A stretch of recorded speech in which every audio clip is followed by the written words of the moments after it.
नज़र के प्रेम में कांची नगरी अनेक प्रकार की विविधताओं का भंडार थी। वहाँ स्वर्ग की अप्सराओं के भी अरमान उतार दे उस प्रकार की ललनाएं थी और ऐसे श्रीमंत श्रेष्ठी भी थे कि कुबेर को भी अपना भंडार गिनने की नौबत आई। इसी प्रकार के एक श्रेष्ठी इस नगरी में रहते थे। उनका नाम था गंगदत्त। गंगदत्त कांची नगरी के ऐसे श्रीमंत थे कि उन्हें वहाँ के धनाढ़ी श्रेष्ठियों को सिरमौर कहा जा सकता था। लक्ष्मी जी की कृपा उनके परिवार पर अपरंपार थी, इसलिए उनके खजाने में जिस तरह लक्ष्मी जी विराजती थी, उसी तरह उनके भवन में लक्ष्मी जी याद आ जाए वैसी उनकी सुकुमार पुत्री झूले में झूलती रहती थी। उसका नाम था कनकवती। कनकवती के नाम के अनुसार ही वह गुणों को धारण करती थी। लक्ष्मी देवी के 4 हाथ तो उस पर थे ही, लेकिन कामदेव की पत्नी रति देवी भी कनकवती पर पूर्ण रूप से प्रसन्न थी। इसलिए कनकवती बचपन से ही रूप का अंबार थी। उनकी कमनीय देह की त्वचा इस तरह चमक रही थी मानो वह स्वर्ण की बनी हो। उनके परिवार को मालूम भी नहीं हुआ कि अत्यंत लाड प्यार में पली कनकवती कब बड़ी हो गई। वह छोटी बालिका से एक युवती बन गई। उसके अंग अंग से रूप लावण्य की सरिता बह रही थी। इसी कांची के मध्य भाग में एक सुप्रसिद्ध उद्यान था। गुलाब, चंपा, चमेली से लेकर मोगरे जैसे कई सुगंधित पुष्पों से वह उद्यान महकता रहता था।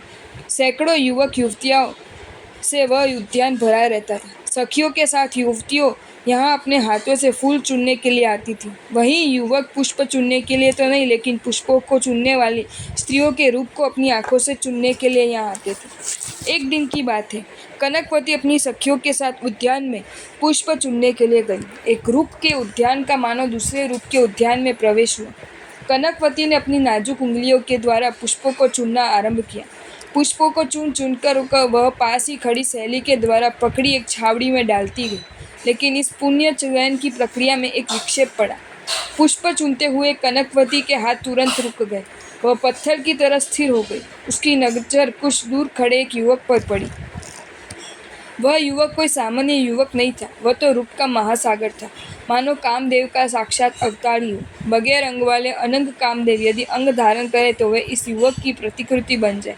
उस युवक का नाम था श्रीदत्त। श्रीदत्त कांची के एक श्रीमंत श्रेष्ठी का पुत्र था। मात्र एक ही पुत्र होने के कारण उसके बेहद मात्रा में लाड़ लड़ाए गए थे। वह यदि पानी मांगे तो दूध हाजिर कर दिया जाता था। उसे जो चाहिए उसका सवाया उसे मिलता था। अत्यधिक लाड़ ने उसे स्वच्छंदी बना दिया था। माता पिता के संरक्षण में रहने के स्थान पर उसे गंदे मित्रों की सोबत में रहना अधिक अच्छा लगता था। इसलिए वह रोज सुबह उठते ही अपने मित्रों के साथ उद्यान में पहुंच जाता है।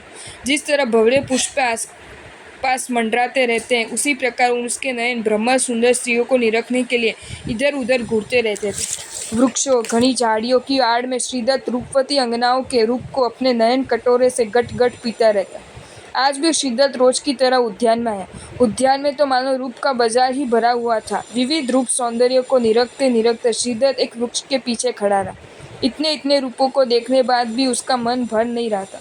जिस वृक्ष के पीछे वह खड़ा था, उस वृक्ष की झुकी हुई 2 डालियों के बीच के अंतराल से वह स्त्रियों की कोमल देह के सुडौल अवयवों को निरख रहा था।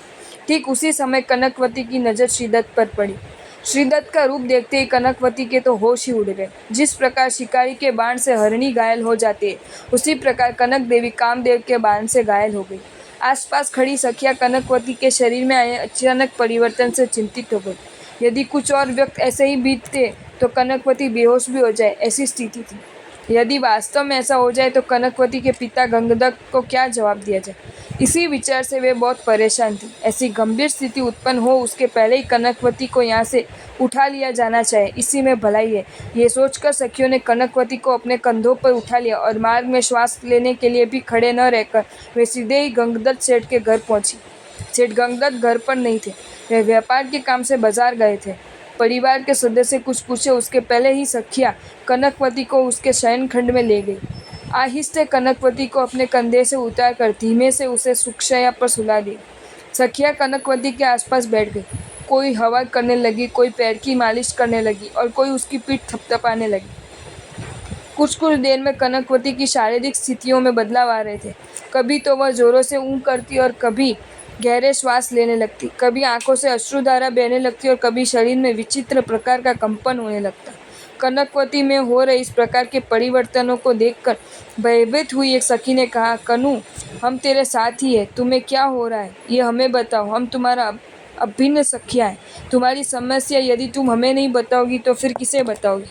सखियाँ इस प्रकार कनकवती से पूछती रही,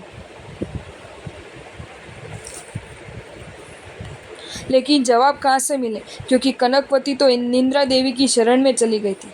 कनकवती को सोता देखकर सखियाँ खुश हो गई। एक दो पहर की निंद्रा यदि बिना किसी सावधान के हो जाए तो कनकवती निश्चित ही स्वस्थ हो जाएगी। यह सोचकर सभी सखियाँ आहिस्ते खड़ी हुई और शयन खंड के बाहर आ गई। परिजनों से अनुमति लेकर सभी सखियाँ अपने अपने स्थानों पर गई। इस और कुछ ही देर के बाद कनकवती की नींद उड़ गई। उसने आंखें खोली। उसके आसपास कोई भी नहीं था। वह कुछ घबराई हुई लग रही थी और शैया पर लेटी हुई थी, लेकिन उसे बिल्कुल भी चैन नहीं मिल रहा था। वह वारंवार गहरी निश्वास ले रही थी। जोर जोर से होने वाली निश्वास की आवाज़ को शयनखंड के बाहर खड़ी परिचारिका ने सुना।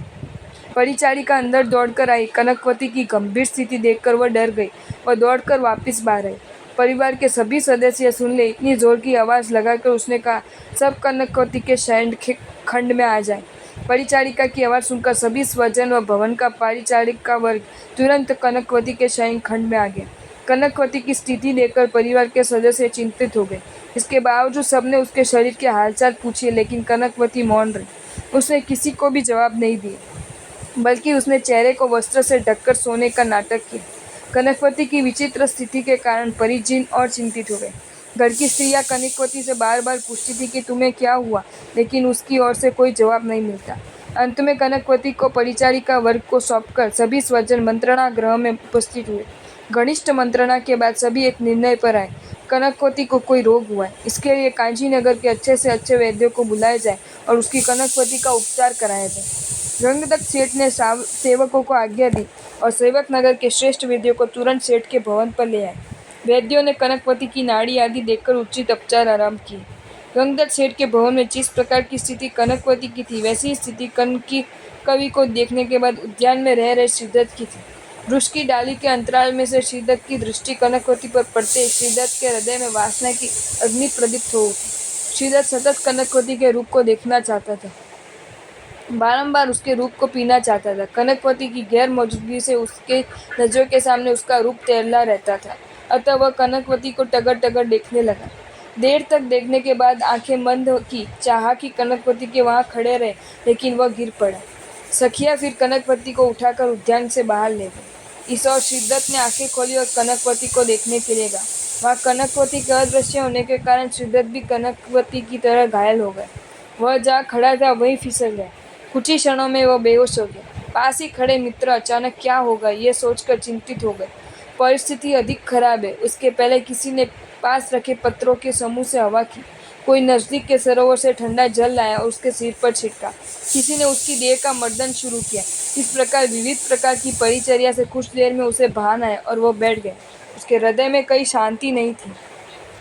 उसके चेहरे पर सदैव बेचैनी छाई थी। उसकी आंखों के सामने उसे सदैव कनकवती ही दिखाई पड़ती थी। उसकी आंखें रह रहकर वही खोजती रहती थी जहाँ जब कनकवती खड़ी थी। कनकवती के बगैर बेचैन बन गया श्रीदत्त अब कनकवती के बगैर एक क्षण भी नहीं रह सकता। कनकवती को हर हाल में खोजना पड़ेगा। इसी विचारधारा से वह आगे बढ़ा। तब उसके मित्रों ने कहा, मित्र घर चलने का समय हो गया, चलो हम घर चलते हैं। घर जाने पर तुम अच्छा अनुभव करोगे। मित्रों की बात को टालते हुए श्रीदत्त ने कहा, तुम्हें जाना हो तो तुम जा सकते हो, मैं तो घर नहीं जा रहा हूँ। श्रीदत्त से परेशान मित्र इस असमंजस में थे कि श्रीदत्त को अकेला छोड़कर घर जाए या न जाए। यही सोच रहे थे कि वो उद्यान में एक परिव्राजिका ने प्रवेश किया। अगर आपको ये वीडियो अच्छा लगा हो तो इस वीडियो को लाइक करें और मेरी channel Jain facts and stories को सब्सक्राइब करें। धन्यवाद।